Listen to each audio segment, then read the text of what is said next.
sticky and hot and sticky, sweaty and black and sweaty. Okay, it's Dave Chappelle. Intro the podcast, oh yeah. Hey guys, welcome to season 2, episode 4 of the Eskate podcast, or average Eskate reviews podcast, however you want to reference it. That's it. You do as you're told, boy. This guy here. Anyways, yesterday we took a trip down to London. If any of you guys are following on our Instagram, then you know we jumped on a train. We headed into London, met up with a couple of guys that live in the area. We were around the Olympic Park? Yeah, Olympic Park area. Yeah, Olympic Park area. In London. Yeah, and there was a couple of riders out there. And so we finally got to see and also try the Nazar Lonestar. The Lacroix. Yeah, it's first impressions, Rick, mate. Go on. Okay, my first impressions is... Don't sugarcoat it. Go on. It's an absolute monster. Yeah. The thing that really caught me off guard was the actual size of the board itself. Yeah, same. Because, you know, going from riding your normal average electric skateboard or just your normal electric skateboard, shall we say, the Evolve boards we thought were big boards. Yeah. Do you know what I mean? But then you see that thing and that's like a completely different monster on its own. I wasn't expecting it to be that big. But first impressions jumping on it and riding it, I couldn't believe the amount of power that thing has. It's just unreal. I know what you mean. It's obviously when you look at their website and you see images of the board, like the first thing you think of is okay, the battery looks a bit chunky, but aside from that, and obviously like the drop down looks a bit strange and the way that they make their trucks. But that's kind of what you get, and that's it. But yeah, when you have it next to, like I had it next to the Bamboo GTR, and it made it look like a toy. Yeah, it did. The pictures and what you see online just doesn't do it justice, does it? Like no. you can't get a feel or perspective of how big the board actually is, and how wide it is, how heavy it is, huge, how thick the battery is, and like the motors. What about the size of the motors? One motor is the same size as 2 Evolve motors put together, weren't it? Yeah. So the thing's an absolute monster. It's quick as anything. What was your... Did you full plant it? No, I didn't get a chance to full plant it because I only had a quick go. Yeah. And then obviously I was raving on to you about, you've got to have a go, I wasn't even going to bother. No, you weren't, was you? Yeah, because you were just hyping it. And I was like, you've got to have a go, mate. You've got to have a go. It's rapid. And he was like, oh, yeah. And then when we went to that car park area, there's just that nice straight strip, and I was like, you should ask him, have a go on it now. Like, oh, by the way, shout out to Thomas. Thomas was the owner of the Nazar Lonestar that let us have a go. So shout out to you and big thank you for letting us have a go. Shondon Sipper. Whatever that means. We're gonna try and means you're a G. We're gonna try and get Thomas to come to Cambridge so we can actually do some stuff with it. So Thomas, if you're watching, obviously we're already talking, trying to figure out when we can make it happen, but. Like the first thing that our inbox on the Average Eskate Reviews Instagram was savage this morning. So many questions about what was it like? How does it compare? How fast is it? Like, is it nice to ride? Like so many questions from you guys. So we are going to try and do what we can to do, not like a review because that would be a bit tricky to do, but at least like a proper first impressions video. Yeah. I think that's definitely got to be on the cards. I mean, we literally had the tiniest, quickest go on it. So there's so much more to know and explore on this board. But from just an initial first ride, like first little go on it, compared to like what we're used to, the thing's an absolute monster. But this is like, for me, my first impression of it was like, I didn't want to go on it because of the size. Because the minute I saw the size of it, I was just like I'm not gonna lie, I want one. I really do want one, but number one, like storing it, like I don't know where I'd feel comfortable putting it. Like even when we come to the office, we can just like stick the boards against the wall, or when we go to like bars and restaurants, we can just put them up against a wall. So that board's too big to do that kind of thing. It is too big, and it's one of those boards where it's sort of it's just made for going out and riding. Yeah, I think if you've got like a day where all you are doing is riding, then why would you not want to? And obviously, like Thomas, like we all stopped and charged our boards at least twice during that day. That's it. And he was just chilling. He was still going up and down on his board. He was still riding up and down. Like even before we started, he was riding up and down. So the range, you don't even have to think about your range. But for my go, the first thing I picked up on when I rode it is that it's super, super stiff in comparison to any of the boards that we're used to riding. But that's just going to be how he's got it set up, isn't it? Yeah, no, for sure. But also when you look at the way that the trucks look, like they're not normal trucks. Like no. They're specially designed for that board. Yeah. So they are yeah, they're their own trucks completely made from the ground up for that board. Yeah, it has a kind of like a strangely familiar feel, but it just feels really like rigid in comparison to what we're used to. It's just different to what we're used to, isn't it? Yeah, for sure. But then when I had to go on it, and like the first thing I picked up on is I just accelerated really, really quickly, just like to get like 2 meters in front of me so I could turn. And I was like, oh crap. Like that was talky. That was enough just to give you a little taste. That freaked me out. Yeah, that freaked me yeah. out. And then from there, like after I spun round and I was rolling and I braked, and the back wheels literally locked. I was like, what? Yeah, like I've never seen brakes like that on a skateboard. It wasn't like, oh, the motors are going to slow you down and they'll be like, grind to a halt. No, they stopped. They stopped dead. So I was like, oh, okay, that was number one. I was just like, okay, so super sharp brakes and like savage torque. And then I banked round and like floored it down this car park stretch. I full pinned the trigger the whole way to the end of the remote, but I'm not lying, for about 0.6 of a second and absolutely crapped myself and thought no, because you can hear it like when you full plant the remote on like the Evolve. It just takes a few seconds and you're at top speed. Like you hear the motors, they've maxed out in terms of their pitch of how loud they're getting. That's it. But this thing, it just keeps pulling. It's like, and it just didn't stop.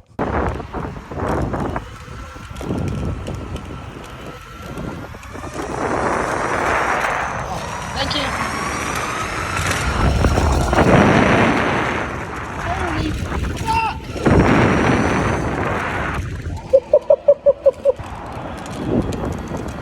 Holy shit. Holy shit. Holy shit. Fuck. Oh shit. It like this board's like you. This board has no chill. I've got chill, mate. You don't have chill. Yes, I do. Jeez. But no, this is Is this going to be our first domestic? yeah, I think so.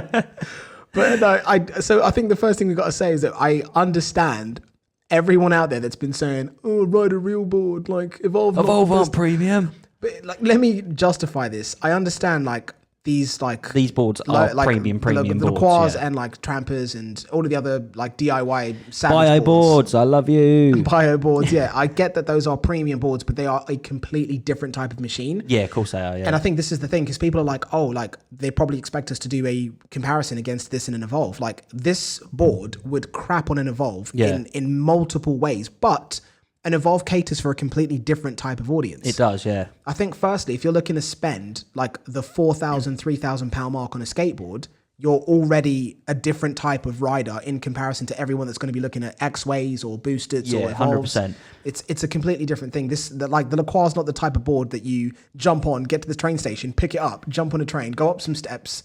Like, nah. No. You don't. It's not a commuter board. This board, is it? This is. I don't feel like it is a hardcore rider that loves to ride electric skateboards and just wants the best of the best at the end of the day. Yeah, this isn't. I'm going to go meet my friends 6 miles across London. I'm going to jump on my board and rip. I'm not saying that you couldn't do that with this, but it is so much bigger and so much more cumbersome. Yeah, and it'd be hard work, wouldn't it? I mean, you could do it with it. It's possible to do it with it, but at the same time, it's going to be probably quite stressful. Just trying to find somewhere to put it. Like if you go into a restaurant, some of the tables are quite close together, and with the Evolve boards or any other boards that we ride about on, we can just take them in there, under the table, easily put them out of the way and plug them into charge or something like that.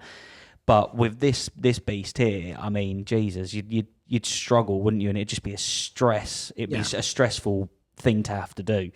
But yeah, in terms of just like grabbing a board like this, not having to worry about your range for the day and just going out and ripping with a load of friends, Yeah, I think, like you said, for serious riders and people that are, buying a board and, they're going to dedicate a day or dedicate like a weekend or whatever just to ripping around on a board. Yeah. 100% I get that. But at the same time, I think that's why a lot of the people that have these boards have other boards as well. Yeah. Like the guy that owned this board had multiple boards like Evolves. Yeah, I think he said that he had a Stoke as well. Yeah. So I'm guessing depending on what he's doing, that's when you warrant which one you're going to take. Yeah. Obviously, that's a really cool luxury to have, but it's, yeah, Jesus Christ, I can't even afford to do that. Money. But no, this is my point. So it's I guess what we're trying to explain is that like it's a completely different type of board. It's a premium board, yes, but at the same time it caters for a completely different market. I think so, yeah. The majority of the boards that your average consumer is going to buy is going to be within the Evolve price range, all the way down to like your X-Way, your Meepo. That's you spec. Meepo's a swear word. Don't say that word. Sorry. But all the way through that spectrum of different board companies, that's the sort of price range. In that price range, Evolve is the more premium out of the lot. I think the translation, and I have said this in previous videos, so nobody try to flag me on this in the comments, but I said that Evolve is a premium retail board. Yeah, so when you're retail, when you're walking into a store and you want to buy a complete product that's an electric skateboard and walk away with it, like that's what Evolve is. You don't have to go on the website and think about lots of different things, like what material you want your like trucks made out to be of, made from. Do you want titanium? What size battery do you want in there? Yeah, it's obviously they do that travel battery, standard battery, but it's very much like just grab and go. Yeah, yes. And whereas these are like serious, like this is like for an enthusiast, not somebody that's just like, oh, like they're fun, it's cool to commute on one, I'll drop like 3-4 grand on a board. Nah, that's it. Yeah. Your average consumer is not going to be dropping 3-4 grand on a board, whereas 1,600 quid for an Evolve board is expensive, and that's why we say that they're sort of like the premium, they're the top class boards in that sort of consumer bracket. Yeah, because just the way, the speed that they get, the different customizability that you can do to the board, just how nimble it is, how fast you can get around town. It's just a joke. Yeah. It's just a joke. What did we do? Like 25 miles or something, 25 plus miles yesterday, just ripping around London on our Evolve boards. We charged them twice, not from 0% as well. We charged from, I think I had about 30%. You was nearly done, weren't you? Yeah. When we stopped for dinner. But that was only the first time while we was in London we had to charge. Yeah. So we charged before we left, so we was both on 100. Yeah, and then we had to get all the way down to London, down the M11, M25 on the board. If anyone is unaware of those are highway or motorways. Roads. Yeah, he's joking. But no, train, and then obviously we rode around everywhere, and we charged once. Yeah. At around dinner time, and then rode back. So, I mean, being able to just get that many miles that we got out of it, ripping around London, just having fun, and just being able to go into a restaurant, and it's just like you throw the board on your shoulder, you go up some stairs and it's fine. But that's not something you could do with this. But I fully appreciate everyone that's been trying to say, guys, you have to try one of these boards. Yeah. Like we understand, like this is another level. Yeah, I've never gotten on a board. Like the second we get any board, like the second the X-Way's arrival, the Boosted's arrival, or even like the Onzar, however you want to say the name, like we get the board, if it has an app, go into the app, turn off all the restrictions, put it onto max everything, and then go straight out and ride it. That like this. It'd take me a little while. It'd probably take me a few rides to just even get like to grips with this board, like the power and stuff like that. Yeah, like compared to like the boards we're used to riding, you just max everything out, jump on and boom, off you go. That one's a completely different beast. Like max speed everyone the Evolve on that, no chance. No. You kill yourself if you went max speed. And this is the other thing. Like I do want one of these boards, but I don't think I'm gonna buy one. I think what I would want to do is like maybe like have one for like a set amount of time, like say like 3-4 days. Yeah. See if we could like rent one or borrow one off of somebody. Yeah, because I think realistically, it's not the board for me. Like it's not the board that I'd want to use all the time. We've said it all the time. Like we just want our current boards to have a little bit more juice. But if the price point wasn't so savage, then of course I would get one. But there would be very, very rare opportunities that I would go out on it properly, because if you get used to ripping that the way we rip our boards, we will write ourselves off. It's not even a joke. That's the sort of machine you go out and you have an accident on that thing there, you're breaking bones, even death. Yeah. The speed that goes. Whereas, you fall off of like your Evolve board or something like that, even though you're going fast, you could do yourself some serious damage, but probably 9 times out of 10 you're going to come off, just scrape yourself up and stuff like that, depending on like how. I came off when we were in London. Yeah. And aside from putting like a tiny little dink in my Mac, because I had my MacBook in my bag. Yeah, like an idiot. It wasn't a case. Told you. I know. It was inside a case, and I was like carving like an absolute crackhead. Carving like a crackhead. Jesus. Oh, and I came, but it was fine. Like I literally like rolled. I literally didn't even have like a cut or scrape on me. Nah. I was completely fine, but my MacBook took like the corner of it, took the grunt of it. It was in a protective case. And it was only the protective case's zip that caught the corner of the Mac. Of it. So if I didn't have that case on it, then my Mac would have been gone. So I'm glad that happened. But I completely appreciate these boards now. So like anyone out there that's been like, guys, have a go. We've done it now. Yeah. Like I kind of like the way it looks, like after having like spent a bit more time staring at it. Oh yeah, 100%. I think it's a very good looking board. I'm not Very a fan of the good-looking way board. the Trampers look, though. After, like, you know, seeing one in the flesh with, like, and this has got nothing to do with the beef that we've had with Tramper whatsoever. It's just that the battery box in the middle, and I think any board, it doesn't have to be a Tramper. Any board with, like, a thing in the middle of the deck, like, is not, like, to our aesthetics. Essentially, that's like a proper enthusiast's board. It's not your traditional looking skateboard, is it? It's Yeah, not, I want it's a not board to pretty look like a look, board. pretty Yeah. to look at. And like if I'm riding about on something, I want to look at least a little bit cool. Do you know what I mean? No, I like those boards, but it's I like the power and the performance and what they can do. Like, you see people getting strapped in and they can, like, lift the nose up. That's and it, jump and they're jumping and doing That's flips on them sick. and all the rest of it, which is really cool. But I just don't want that thing in the middle of a board that I would own. Yeah. No, I agree. But no, that's cool. And this is probably like a pretty good time to segue into the 58 tooth gear. So we're riding it with 7-inch wheels. We've had a lot of people asking what it's been like. So what's your range been sitting at? Oh, what did I get on my range yesterday? I think off of a single charge, I got about 15 miles, something like that. I'm sat somewhere between 12 and 13. Yeah, you got a little bit less than me, didn't you? But that's because you was carving like a crackhead. and I am heavier than you. Yeah, and you're heavier than me, and I was being a little bit conservative because obviously I didn't know when we was going to be charging next and all the rest of it. So yeah. So anyone that's wondering, so I'm getting, like, you guys have seen previous videos, you can see the difference in our build. Like, I'm getting somewhere between 12 and 13 miles. Yeah, and I got about 14, 15. Yeah, but for me, that's plenty. Like, if I don't tend to do 10 miles and then want to do more. I'd want to stop. I mean, after what we done yesterday, like 25 miles, mate, my legs are wrecked. Yeah, same. It's more than 25 miles as well, because we didn't account for, like, around the. That's it. Yeah. We done more than that, but just like 25, like say across the city. Yeah. Yeah. That was savage. Okay, so this is probably a good point to, like, segment onto. We went to London yesterday. First time we've met up with other riders. Yeah. Like, literally, it sounds ridiculous, but we've never been about that type of thing. No, I mean, I think more for us, it's about getting to where we need to get. Yeah. As quickly as possible, because time is, it's money. You're never going to get your time back, and if we can get somewhere quicker but have fun doing it, then that's a bonus for us, isn't it? And that's where the boards really have come into play. That's why we've kind of jumped on board with them. Yeah. So I don't think it's we're not hardcore enthusiasts where we're like, we want to have these big crazy boards and go out on group rides all the time, and that's not what it's all about for us. It's we're looking at it from a completely different angle of where we like to use our board to actually commute and get about. You know what I mean? Yeah. So no, I think that's a pretty fair way of saying it. It's why we've never really gone to any of those types of events before. Even like everyone knows, like, Evolve fanboys or even Eksate fanboys is what we're getting now apparently.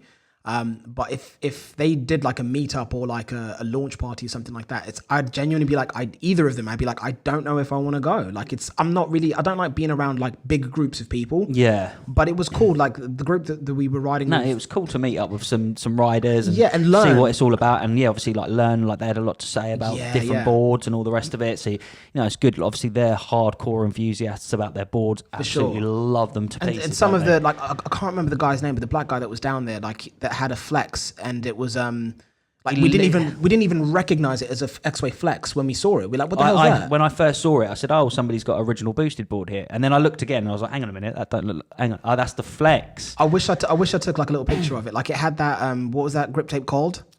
Like the raised honeycomb grip tape. Oh, I can't remember where he said it was from now. I cannot remember the name of it. It's dope grip tape, and then he completely like bottom of his deck was all like covered with like these different stickers and that. It looked really cool. Yeah, it was. It was an interesting. It did actually look really good, and it didn't look like an X-Way. 3 days. He had it 3 days. And how many miles did he do on it, or something like that? I don't know. It was something insane. Something silly, weren't it? Yeah, like sort of like our monthly mileage. And he did it in like 3 days. 3 days. But no, it was impressive. Like, obviously, like meeting Billy and his boards. Yeah, like that. Yeah, he likes color, man. He does love his color. Oh my god, he likes his color. board was like pink. It looks blue. it looks like a rainbow's exploded on it. But yeah, no, it was cool meeting up with those guys. But like a group that size was cool for me. Like, I don't mind that. But any more than that, and I'd probably maybe come in, like, check out some boards, like get some knowledge from people, because some of these guys know way more than we do about electric skateboards, and then kind of chip off. But like a group that size was pretty fun to be around and kind of see what other people have done. And it was good as well, because they showed us a lot of different cool spots to we go to skate about all and the stuff time. like that. And we're always down London, and didn't realise some of the spots they were showing us, like, and some awesome places to go ride down there. Yeah. So it was really good to meet up up with the guys and have a little rip with them and a chat with them about this, that, and plus we got to see one of these. We wouldn't have been able to do that if we hadn't got down. Didn't even know that was going to be there. So that's pretty cool, man. It's I think it's definitely like it appeals to certain people more than others. Yeah. Yeah, like I think the problem is we're like lone wolves that can kind of like handle being around each other, but it's like, I think like 2-3 people, if I was in a group and I was riding a lot, that's probably where I'd want to keep it at. I think if I went to one, I'd want it to be absolutely either ram-packed full of people. Mm-hmm. Just like, so everywhere you went, you walked about and you was like seeing different people with different boards and stuff like that. And it'd be like, I think like, what's his name? That Sam Sheffer on YouTube. They done a meetup and there was like over 100 boards there or something like that. That's absolutely sick. Like insane amount of people on boards. I think like ripping through the streets and stuff like that on that would be fucking I think ripping through the streets and stuff like that with that many people would just be insane and a right laugh. Yeah, that'd be cool. Like that'd just be like on another level. Do you know what I mean? But again, I'd still chill for a second, then bounce.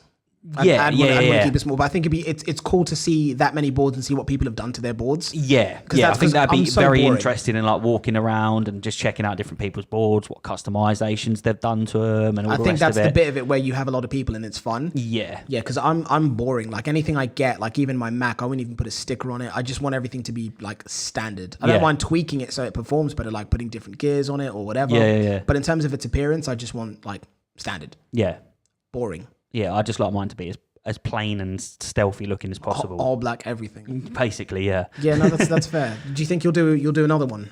Like, would you potentially do another meetup, or like just go skate with those guys if it's just like a few numbers of them? Yeah, I reckon I'll definitely go back down again and see them because it was cool to just rip about with them, have a chat with them and stuff like that. So might see if someone can come up here. Yeah, good group of guys. They were nice guys. So yeah, definitely be up for doing another one. But yeah, overall, well chuffed actually about having a go on that Lacroix. Yeah, I mean, we've definitely had our eyes opened, and it does kind of like highlight why there's such a big difference. But I think the biggest takeaway from this entire podcast is don't compare them. Yeah, they're a different beast entirely. Like it's so silly to say one is better than the other. Yeah, them types of boards, because you could say that one's better than that board, but then you could say, well, I can rip around the streets, I can take it upstairs just as easy as that, and you'd struggle with that. Do you know what I mean? So for maneuverability and getting about town, the normal electric skateboard is going to be way quicker and easier. And it's a happy medium, whereas this is much more targeted. Like the boards that we normally mess with are like, as you said, like they're consumer boards. People that are just like, that can jump on one for the very first time and be fine. Just go out and have a little bit of fun with it with the kids or something like that, or they want to use it to go to the shops or something like that, or there's a couple of friends have got one, so you grab one as well and you just go for a little cruise or something like that. But yeah, these are like proper enthusiast boards. I mean, to drop like $3,000 on a board or whatever it is, that's a lot of dough in it. Yeah, no, for sure. But that's the biggest thing that we take away from what we kind of like felt when we got to see it, hold it, pick it up, see the way it was constructed.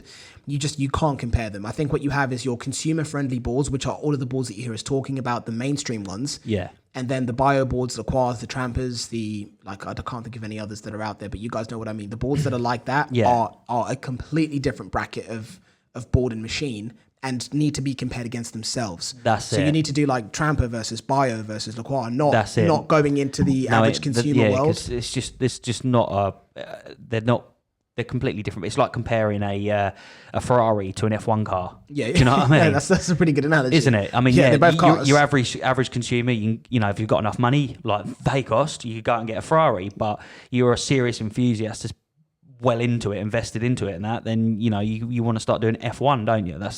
That's where they're at. Yeah, that's a pretty good way of looking at it. In terms of like skateboards. Yeah, no, that's fair. But yeah, and as always, guys, if there's any questions that you want, like I said, we're going to communicate with Thomas and see if we can make something happen in terms of doing some kind of video about this board. So fingers crossed we can figure that out. But if you've got any questions or anything you want us to discuss in the next episode, of course, we're still going to be inviting guests onto the episodes of the podcast. But we know that you guys wanted to see what our feedback was on the board, so we thought we'd make this episode for you. And if anyone out there's got a bio board, please get in touch. I'll do anything to have a go on it. Wow. Anything. And he means that. You know he means that. But yeah, as always, guys, big thank you for watching this all the way to the end. Make sure you're thumbs upping and subscribing to the channel if you're watching on YouTube, and you're rating the podcast if you're listening to it any of the podcasting services. You want to sign out, Mudgy? Yep. Thanks for watching, guys, and take care until next time. Peace. Peace out, guys.